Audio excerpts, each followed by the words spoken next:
بعد ربع ساعه اقول انا تعبان، لا. وزع لياقتك في الملعب، قرب من زميلك، لعب باص مع زميلك، تحرك، غطى على زميلك، كره فقدتها استرجعها، كره فقدتها استرجعها، قلت انا فقدتها استرجعها واحافظ عليها. الشباب اللي بيلعبوا بالدفاع، الشباب اللي بيلعبوا بالوسط، الشباب اللي بيلعبوا المهاجمين، خطوط الثلاثه، بمعنى كل واحد يتقيد بالخط اللي ماله، يتقيد بالموقف اللي هو المكان اللي بيلعب فيه. ما بمعنى انك انت بديت بالتشكيله معناته انك انت افضل من قاس الناس اللي جالسه برا، لا، هذا ما كلام.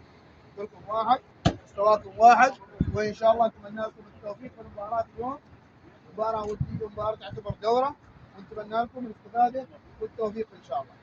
التشكيله اللي بتنزل معنا اللعب عندنا 10 لعب، والاحتياط 5، لكن التشوفات التسويق ما تجربه بالله. فان شاء الله الكل بيلعب 10 ها